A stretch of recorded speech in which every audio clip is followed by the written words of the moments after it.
Before I get started in today's video, I just want to say that I don't just do whiz videos, I do gaming videos, and I want to get into vlog.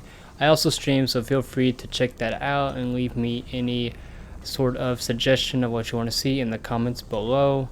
Thank you for clicking on, and let's get to it.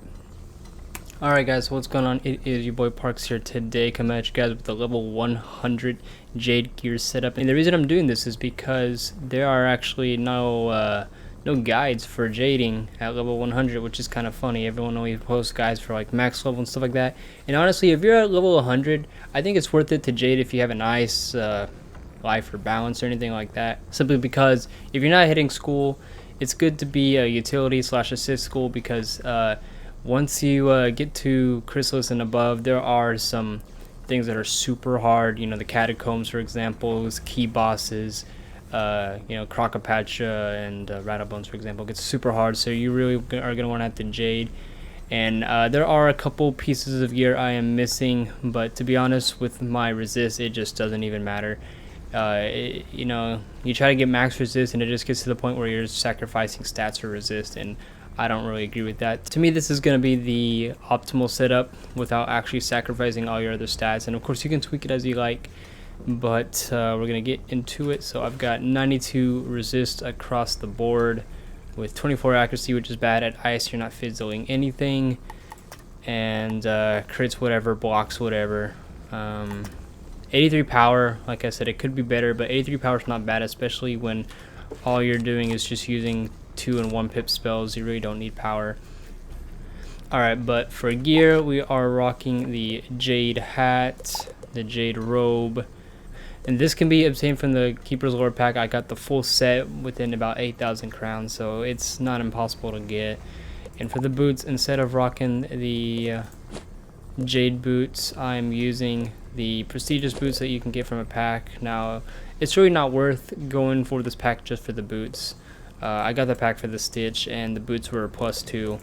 They give 1 more resist in the Jade boots at level 100 and more health, but the thing is, you lose 5 power and you lose the outgoing. So like, you can use these if you want to be a healing Jade. It's up to you, but I mean, the 5 power doesn't make the biggest difference. It kind of sucks, but it really doesn't make the biggest difference. But yeah, the prestige boots, more resist. They give a lot of accuracy as well, so you're not going to be fizzling with the prestige boots. If you use the Jade boots, though, you probably are, because not all heals are 100%.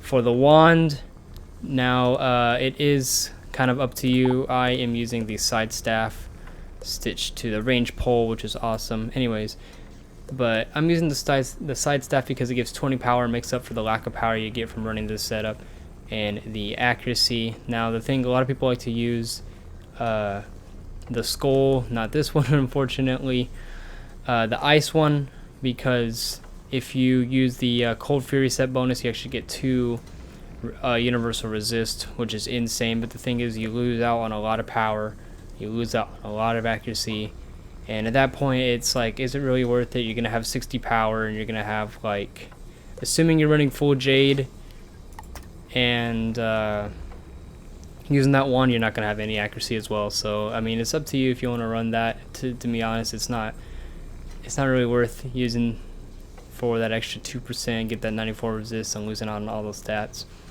Now, I think the Cold Rider boots, I've only seen the one time, I couldn't pull them. I think the Cold Rider boots give 18 resist, and they they're good for that bonus, so if you can pull those, go for it. I couldn't pull them, so I'm using the prestigious boots. For the Athame, which is also kind of a controversial one, I'm rocking Heartsteel. That's like the best, or one of the best defensive Athames in the game. There's no other Athame that I don't think gives resist. The major drawbacks are it gives no health, pretty much, no power pip, no accuracy, no sockets, nothing like that. So it can be kind of a crutch at the same time. So I mean, like, I also rock this one just to give power pip, but I mean, there's better Athames out there than this one. But I like to use the Heartsteel because honestly, I think it's worth it. I don't think it hurts me too bad with my setup. I think 24 accuracy, 83 power is just fine for tanking, and yeah, this thing only costs 260 crowns, so it's not like you're breaking your back for getting it. Now the theme, I'm rocking the tier 3 Darkmoor theme, gives 2 resist. The best theme that I could find at level 100 for ice is a Shane theme. It gives 4 resist, so that would give me 94 resist, and then with the prestige I would have 96 resist. So that's the best thing you can get for level 100.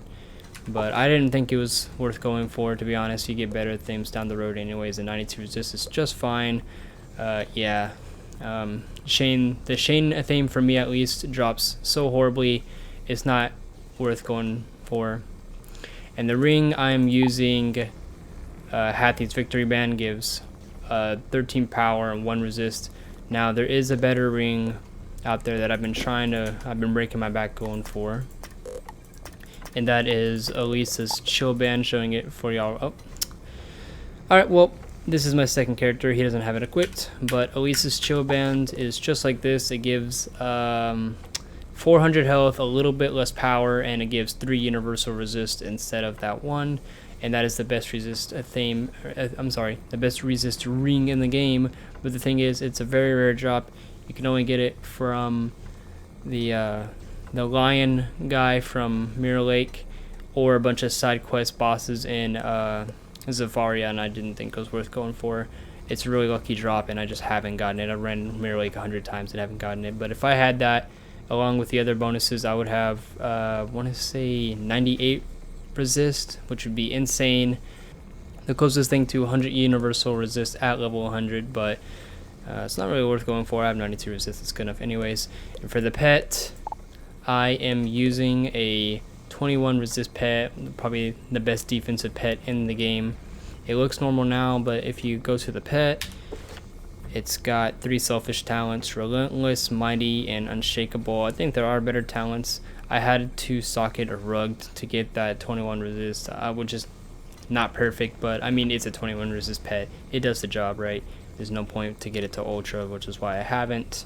But this pet, I got it from the kiosk. It took me only 5 hatches to get. With 1 fail, it was super easy to get, at least for me. So yeah, I definitely recommend going for this pet. Without it, look how much it affects you without it. This is my do it all pet. With 15 resist, you only get 86. So put that 21 on, you get what is it, 6 extra resist. So that's insane. Love it. And that's pretty much it. The deck is nothing special. I use a pip deck, but you could use any deck with a triangle socket for that extra power pip, because you do lack power pip. It really does not make a difference. You get an extra 5 power, extra 5 power pip. Of course, you could go 10. I don't have any 10 power pip jewels on this character or left. But if you do lack power pip, you could use a deck that has a triangle. The Darkmoor deck is a pip deck and has triangle socket, but it's a little hard to get. I really don't care for crafting for it. The pip deck does me just fine, and having 83 power, it works just fine. You know, this is really usually what I run. This is just like for Mirror Lake, but you can put a crap ton of towers in there and whatever. But yeah, so this is the setup, guys. 92 universal resist, which is insane. If you get the Cold Rider, anything Cold Rider that gives 18 resist, or the wand, you can have an extra, I'll show you right now, you can have an extra 2 resist, which is crazy. 2 pieces of gear. Extra 3 resist, I'm sorry. Extra 3 resist, I thought it was 2. Wow, that's really good. So a lot of people like to go for that. To me, the wand really doesn't make it worth it, because you're sacrificing a lot of stats for an extra 3 resist. But if there are 18 resist boots out there, which I think there might be, those are definitely worth going for. I didn't pull them, and I really don't care anymore, man. As you can see, I got these boots. They don't give 18 resist though. But anyways, that is the setup for jading at level 100. There is no tutorial or gear setup guide on YouTube at all. So here I am. I'm the first. Honestly, I really don't think it's worth upgrading at max level. The gear doesn't get too much better. I understand that the spooky carnival robe is better than the Jade robe, but you have to pay what, 40 bucks for that whole bundle just to get the robe. I don't think it's worth it. If it's on sale, maybe, but it's not worth going for that amount of money.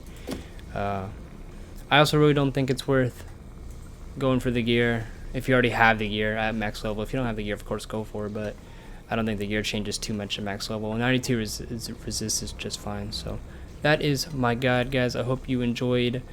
More guides to come soon. Anyways, I hope you guys enjoyed. Peace.